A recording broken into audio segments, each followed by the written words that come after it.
and he could at the NFL level. Is there any possibility the Chiefs could find a way to get money and get somebody added? I understand that they don't have a lot, and you would have to restructure like Creed and or Trey, or like there's several levers you might have to pull. Is this just, no, we're going to just rely heavily on Kelsey and K9 and call it good? Or I would be surprised if they did it in August. This team feels more like, let's get through the preseason, let's get through cut down day. Obviously, they're a little higher in the waiver wire because they have the 9th pick in the draft.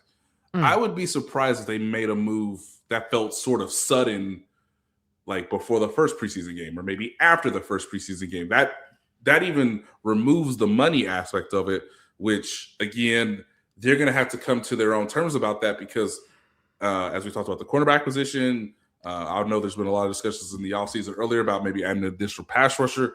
They're going to have to identify, okay, if we are going to use some of this money, if we are going to add someone, what position do we want to prioritize most? Now, I think some fans would say receiver for obvious reasons, but I get the sense that like maybe you do it in early September because of the way the calendar lands this season. You're playing on September 14th, so you get an extra day or two compared to like normal, or earlier years where the second Sunday is earlier on the calendar. But I don't see it. I mean, to be fair, can Andrew Armstrong catch a punt and do something?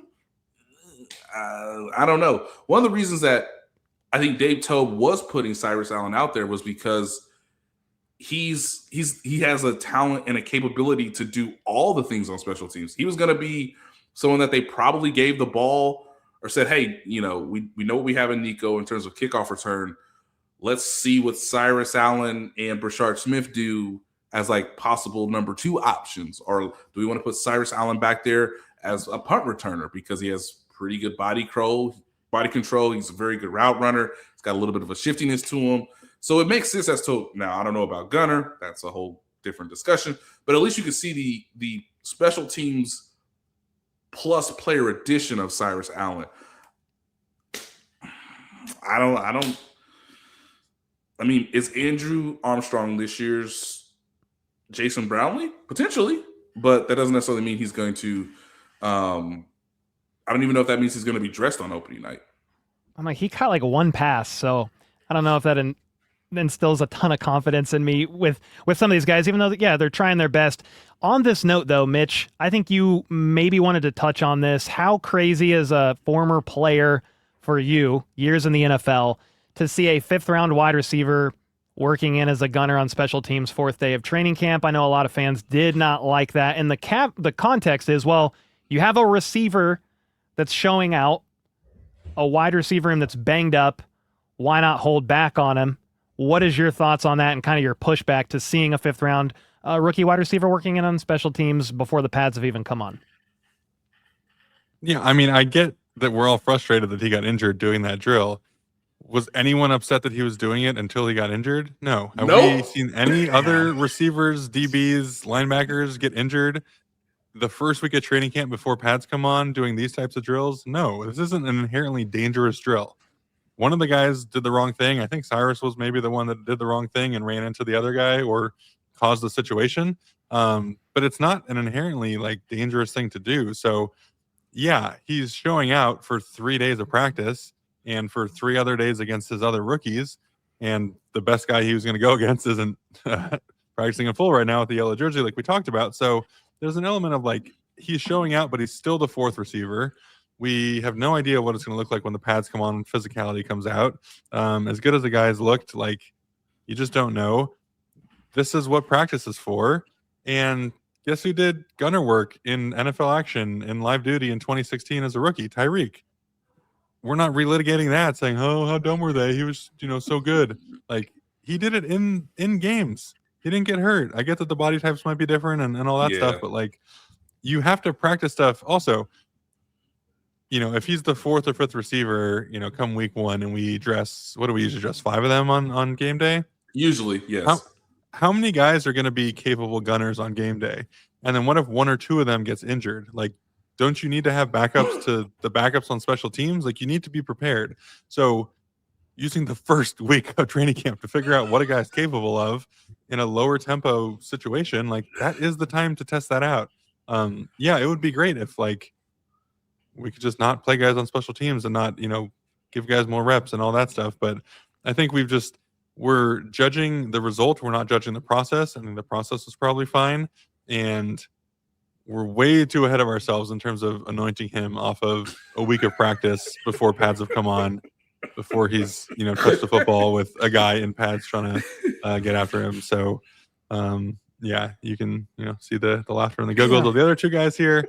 I think we're kind of both in agreement there. It's just like, I get that the fan base is frustrated, but also just like, you can't bubble wrap guys. And this, if you really want me to go on a rant, I think this kind of gets back to like the idea that we have to just like stop playing guys once the season's over, just like generally, the load management kind of thing, the yeah. I think this is just the general sentiment of fans these days is going towards this idea that protection, if it's not worth it, don't do it.